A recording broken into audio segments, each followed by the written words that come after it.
तुम यहाँ शादी के बाद भी मेरा पीछा कर रहे हो? शादी से पहले तो डर कर भाग गए। तुम्हारी वजह से मुझे उस गंजे से शादी करनी पड़ी है। मुझे तुम्हारी शक्ल भी नहीं देखनी। मत देखना, पर एक बार मेरी बात तो सुन लो। मैं खुद बहुत शर्मिंदा हूँ, पर उस समय मेरे हालात सही नहीं थे। विशाल दिव्या को समझाने की कोशिश कर रहा होता है, पर दिव्या उसकी एक नहीं सुनती और उसी वक्त कैफे से निकल जाती है, जिसके बाद विशाल उसके पीछे पीछे जाने लगता है। प्लीज एक बार मेरी बात तो सुन लो। अरे मैं गलत नहीं हूँ। कितना प्यार करता है मुझसे। शादी हो गई है पर फिर भी मेरे पीछे चल रहा है। पहले भी तो इसी तरह से मुझे मनाता था जब मैं नाराज होती थी। मेरे पीछे पीछे घूम रहा है। अब इसके साथ रिलेशनशिप में तो नहीं आ सकती, पर दोस्ती तो कर ही सकती हूँ। एक बार सुन लेती हूँ इसकी बात। इतना सोचकर दिव्या वहीं रुक जाती है और विशाल से बात करती है। मेरे पास ज्यादा समय नहीं है, तो जल्दी बताओ क्या बात करनी है। थैंक गॉड तुमने मेरी बात तो सुनी। मैं तुम्हें सच में बहुत पसंद करता हूँ। अब तुम्हारी शादी हो गई है इसलिए तुम्हें परेशान नहीं करूंगा, पर उस समय मेरे हालात सही नहीं थे। माँ बीमार पड़ गई थी, उनका ऑपरेशन करवाना था। जेब में पैसे नहीं थे और ना हाथ में नौकरी थी कि मैं हिम्मत करके तुम्हारे घर आता रिश्ता लेकर। विशाल अपनी सारी गलतफहमी दिव्या से बात करके दूर करता है। विशाल दिव्या से बात कर ही रहा होता है कि तभी उसका फोन आता है, जिस वजह से वो वहां से चला जाता है और दिव्या बस पूरे रास्ते विशाल के बारे में ही सोचते हुए घर आती है। विशाल कितना अच्छा है। मैंने उसे कितना गलत समझा। अगर मैंने उसका थोड़ा और इंतजार किया होता तो शायद आज हम साथ होते। पर कोई बात नहीं, उसकी शादी थोड़ी ना हुई है। विशाल के बारे में सोचते हुए दिव्या घर पहुंच जाती है और उसके घर आते ही आशा उससे कहती है, बहू कहाँ चली गई थी?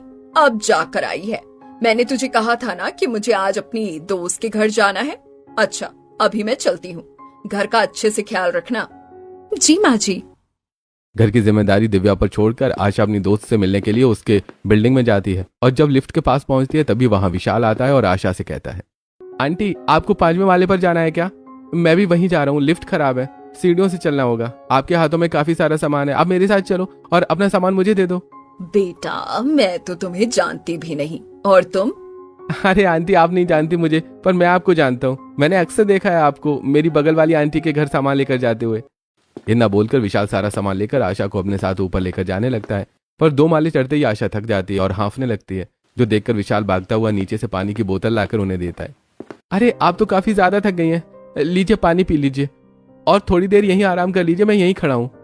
बेटा तुम कितने अच्छे हो। ऐसे तो कोई भी किसी की मदद नहीं करता जैसे तुम कर रहे हो। कितना अच्छा बच्चा है। और एक मेरे दोनों नालायक बेटों को देखो, उन्हें तो कोई परवाह ही नहीं। काश कि ऐसे ही दामाद मुझे मेरी काजल के लिए मिलते। यह सब सोचते हुए आशा बस विशाल को देखती रहती है। वहीं बिल्डिंग की और भी कुछ औरतें सीढ़ियों से ऊपर जा रही होती हैं, जो उन्हें साथ देख आपस में बातें करते हुए अपने घर में जाती हैं। बहन देखा तुमने, वो औरत जो अपनी दोस्त के घर मिलने के लिए आती है, कैसे उस लड़के से हंस हंस के बात कर रही है। वो लड़का भी कैसे उसकी फिक्र कर रहा है। शर्म ही नहीं आती आजकल के लोगों को, इस उम्र में भी इश्क लड़ा रहे हैं। बिल्कुल सही कह रही हो। वो औरत भी उस लड़के की तरह ही है। देखा है ना तुमने उस लड़के को, न औरत छोड़ता है और ना ही लड़की। जिसे देखो उसी के साथ फ्लर्ट करने लगता है। जितना अच्छा बनने का नाटक करता है ना, उतना है नहीं। आशा को विशाल के साथ देखकर उस बिल्डिंग की औरतों को गलतफहमी हो जाती है। इसी तरह कुछ दिन और बीत जाते हैं और अब उमा हर सुबह विशाल के लिए कुछ न कुछ अपने हाथों से बनाकर ले जाती है। दादी जी आप रसोई में खाना बना रही हैं और आप तो हमारे फेवरेट लड्डू बना रही हैं। क्या बात है, इस ठंड में गोंद के लड्डू मिल जाएं तो मजा ही आ जाए। सुबह सुबह इतनी मेहनत मैं तुम नालायकों के लिए नहीं कर रही। आई बात समझ में? अब रास्ता छोड़ो, ये लड्डू किसी और के लिए हैं। किसी और के लिए? पर किसके लिए माँ? उमा किसी को कुछ बताना जरूरी नहीं समझती और टिफिन में लड्डू पैक करके निकल जाती है और पार्क में विशाल को देती है, जो देखकर वहां खड़े बुजुर्ग लोग आपस में बातें करते हैं। क्या हो गया उमा बहन को आजकल? जो भी बना कर ला रही है सब इस लड़के को दे रही हैं। अरे बहना तुम मानो या ना मानो, बुढ़ापे में बुढ़िया इश्क लड़ा रही है, वो भी जवान लड़के से।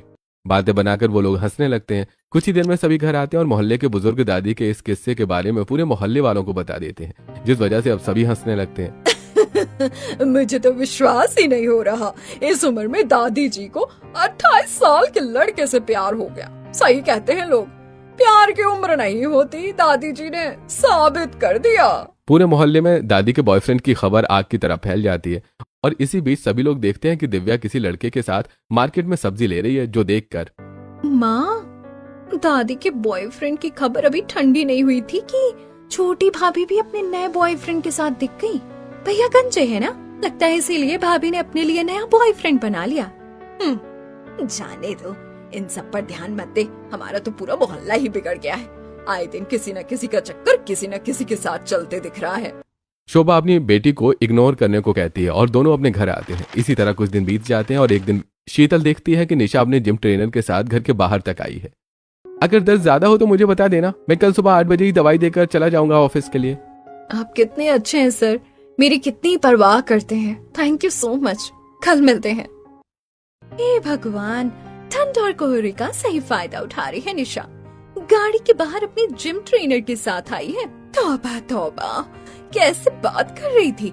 मैंने तो इसे जिम जाने की सलाह दी थी, पर इसने तो जिम ट्रेनर को ही फंसा लिया। लगता है अब तो ये फ्री में पतली होगी। मुझे ये बात अमित भैया को बतानी चाहिए कि उनकी बीवी उनके पीठ पीछे क्या गुल खिला रही है। शीतल ऐसी औरत है जिसके पेट में कोई बात नहीं पचती थी, इसलिए जब वो निशा को विशाल के साथ देखती है तो उसके दिमाग में कई सारी बातें आने लगती है। और एक दिन मौका देखकर शीतल ऑफिस जा रहे अमित और विकास को रोक कर कहती है, माफ करना भैया, ऑफिस जाते हुए टेंशन नहीं देना चाहती हूँ, पर आपकी बीवी का बॉयफ्रेंड है, रोज शाम को जिम से घर तक छोड़ने आता है। और अगर यकीन ना हो तो कभी नजर रख कर देख लेना। मेरी निशा मेरे साथ ऐसा नहीं कर सकती है। मुझे किसी के कहने पर उस पर ना तो नजर रखनी है और ना ही शक करना है। शीतल जी, क्या कह रही हो तुम? जेठानी का भी बॉयफ्रेंड है। बुरा मत मानना बेटा, पर तुम दोनों की ही बीवियां हाथ से निकल गई हैं। दिव्या का तो फिर भी समझ में आता है, गंजा पति, और कहाँ वो इतनी सुंदर। पर निशा बहू भी इस हद तक गिर जाएगी, मैंने सोचा नहीं था। आप कहना क्या चाहती हैं? जिस खेत में खेती नहीं होती क्या उसका मालिक नहीं होता? मेरी दिव्या मुझे और मेरे टकले दोनों से बहुत प्यार करती है, समझी? विकास और अमित अपने पड़ोसी की बात पर विश्वास नहीं करते और अपनी कार में बैठकर ऑफिस के लिए निकल जाते हैं और रास्ते में बात करते हैं। भैया मुझे बहुत डर लग रहा है, अगर हमारी पड़ोसन की बात सच निकली तो मेरे इस वीराने टकले को कौन चूमेगा, कौन इस पर हाथ फेरेगा? एक दिव्या ही थी जिसने मुझे पसंद किया था मेरे असली रूप के साथ, अगर वो भी बॉयफ्रेंड बनाकर खिसक गई तो मेरी जिंदगी कौन संवारेगा? भैया। अरे चुप कर, ऐसे ही किसी बात पर विश्वास करने की जरूरत नहीं है। मुझे अपनी निशा पर पूरा भरोसा है, हमारा 6 महीने का बेटा है, वो ऐसा नहीं कर सकती। जहाँ अपने पड़ोसी की बात सुनकर अमित और विकास परेशान हो रहे होते हैं तो वहीं विनोद को भी अपनी माँ के बारे में कुछ बातें सुनने को मिलती हैं। अरे बहन, क्या बताऊं मैं तुम्हें, आज हमारी हेमा मालिनी उमा बहन अपने बॉयफ्रेंड के लिए गाजर का हलवा बना कर लाई थी। करने दो अम्मा प्यार मोहब्बत, देखते हैं बुढ़ापे का प्यार कितनी सीढ़ियाँ चढ़ पाता है। पता चला जब तक शादी की बात हुई तब तक बुढ़िया ही निपट गई। अरे ये औरतें मेरी माँ के बारे में कैसी गंदी बातें कर रही हैं, मुझे आशा से बात करनी होगी। विनोद उनकी बातें सुनकर आशा से बात करने के लिए घर में जाता है, पर आशा भी घर में नहीं होती। तो वहीं आज ऑफिस में जब अपने दोस्तों की वजह से विशाल करिश्मा के साथ लंच नहीं कर पाता तो करिश्मा उससे नाराज हो जाती है और काम करते हुए उसके पास फाइल देने आती है और फाइल देते हुए कहती है, दोस्त ज्यादा प्यारे हो गए ना, अब मत आना मेरे पास। बड़ा कह रहे थे कि किसी ने तुम्हें गाजर का हलवा दिया है और वो तुम्हारा फेवरेट है, तो तुम आज उसे मेरे साथ खाओगे। लेकिन देख लिया मैंने, तुमने खाना किसके साथ खाया है। अरे गुस्सा क्यों होती हो, मेरी बात तो सुनो। गाजर का हलवा मैंने संभाल के रखा है, टी ब्रेक में खाएंगे ना। करिश्मा विशाल से नाराज होकर अपनी जगह पर चली जाती है और शाम होते ही वो घर के लिए निकल जाती है। घर जाकर भी विशाल करिश्मा को बार बार फोन करता है, पर करिश्मा उसके फोन का भी जवाब नहीं देती। इसलिए वो उसे मनाने के लिए हाथों में फूल लेकर उसके घर के बाहर खड़ा हो जाता है और उसे एक वॉइस नोट देता है, जिसे सुनकर भी करिश्मा बाहर नहीं निकलती। पर उस वक्त दादी अपनी बालकनी पर बैठी होती हैं, साथ ही काजल भी बालकनी पर बैठकर कुछ काम कर रही होती है और निशा दिव्या भी बालकनी पर खड़ी होती हैं। जब घर की सारी औरतें हाथों में फूल लिए विशाल को अपने घर के बाहर देखती हैं तो वो सब अपनी बालकनी पर खड़ी होकर काफी खुश होती हैं। ये लड़का अब भी मुझे इतना पसंद करता है कि मुझे मनाने के लिए मेरे घर के बाहर आकर खड़ा हो गया। इतनी फिक्र तो कभी अमित जी ने भी नहीं दिखाई। इन्हें कितनी फिक्र है मेरी, कैसे फूल लेकर घर के बाहर खड़े हैं। आए, कितना अच्छा लड़का है। एक दिन मैं अपनी दोस्त के घर नहीं गई तो ये खुद आ गया फूल लेकर मुझसे मिलने के लिए। पर इसे मेरे घर का पता कैसे चला?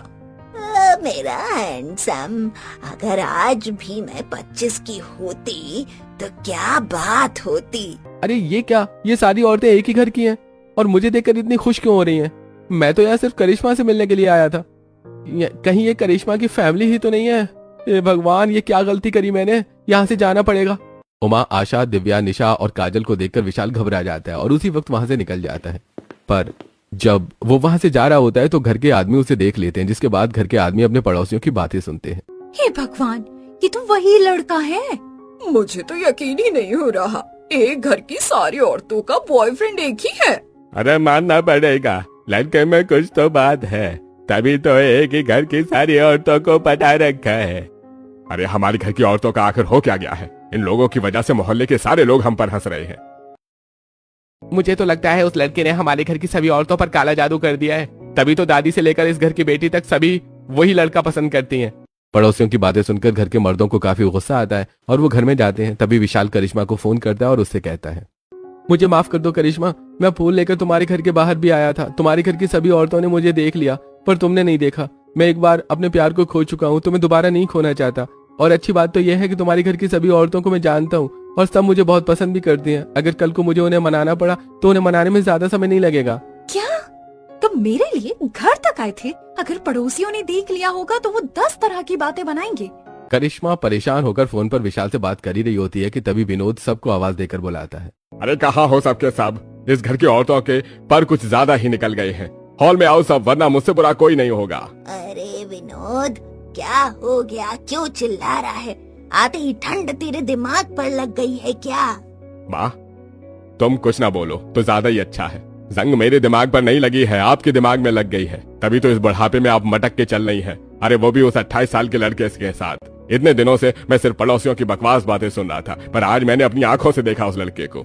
मुझे तो ये समझ में नहीं आ रहा कि आखिर उस लड़के में ऐसा क्या है जो इस घर की सारी औरतें उसके पीछे पागल हो गई हैं। अरे वो लड़का कितना तेज है जिसने एक ही घर की सभी औरतों को अपने प्यार की जाल में फंसा रखा है। आप लोग किस बारे में बात कर रहे हैं? कौन है वो लड़का? कौन है वो लड़का? पापा, मैंने उस लड़के की फोटो ली है, ये देखो, ये है वो लड़का। ये मेरा कोई बॉयफ्रेंड नहीं है, ये मेरे स्कूल का बेस्ट फ्रेंड है जो कि कॉलेज में भी साथ था। ये विशाल है। मुझे नहीं पता ये किस किस का बॉयफ्रेंड है, पर ये मेरा बॉयफ्रेंड है। और अगर आपको लगता है कि घर की सारी औरतें इसकी गर्लफ्रेंड है, तो मैं अभी विशाल को फोन करती हूँ। अभी दूध का दूध और पानी का पानी हो जाएगा। जब विशाल के कैरेक्टर पर उंगली उठाई जाती है तो करिश्मा से बर्दाश्त नहीं होता और वो उसी वक्त विशाल को घर बुलाती है। विशाल को देखकर घर की सारी औरतें हैरान हो जाती हैं और एक एक करके अपनी फीलिंग्स को मारते हुए घर के मर्दों से कहती हैं, इस मोहल्ले की औरतों का काम है झूठी अफवाह फैलाने का और दूसरों के घर की इज्जत उछालने का। इस लड़के को तो मैं अपने बेटे समान मानती हूँ। अपनी दोस्त से जब मिलने जाती हूँ तो ये बस वहाँ मेरी मदद करने आ जाता है और कुछ नहीं। और मैं इस उम्र में क्या इश्क लड़ाऊंगी? मेरे एक पैर तो कब्र में है, पता नहीं कब भगवान के पास चली जाऊं। ये बच्चा तो बस मुझे मॉर्निंग एक्सरसाइज कराता है। विशाल मेरा एक्स था, पर मैं सच कह रही हूँ, अब मेरा इसके साथ कुछ नहीं है। हम बस एक बार गलती से मिले थे। मेरा पति गंजा हो या मोटा, मुझे वही पसंद है और अपने पति के अलावा मुझे कोई नहीं चाहिए। मेरा भी विशाल के साथ कोई चक्कर नहीं चल रहा। उनकी बदौलत ही मैं पतली हुई हूँ। बीच में मेरी तबीयत खराब हो गई थी, बस इसीलिए ही वो मुझे घर तक छोड़ने के लिए आते थे, वो भी इंसानियत के नाते। करिश्मा की खुशी के लिए सभी औरतें अपने अंदर की फीलिंग्स को दबा लेती हैं और घर के मर्दों की सारी गलतफहमियां भी खत्म हो जाती हैं, जिसके बाद मोहल्ले में भी करिश्मा और विशाल के प्यार के बारे में सबको पता चल जाता है और फिर कभी मोहल्ले की औरतें विनोद के घर की औरतों के बारे में कुछ उल्टा नहीं बोलती।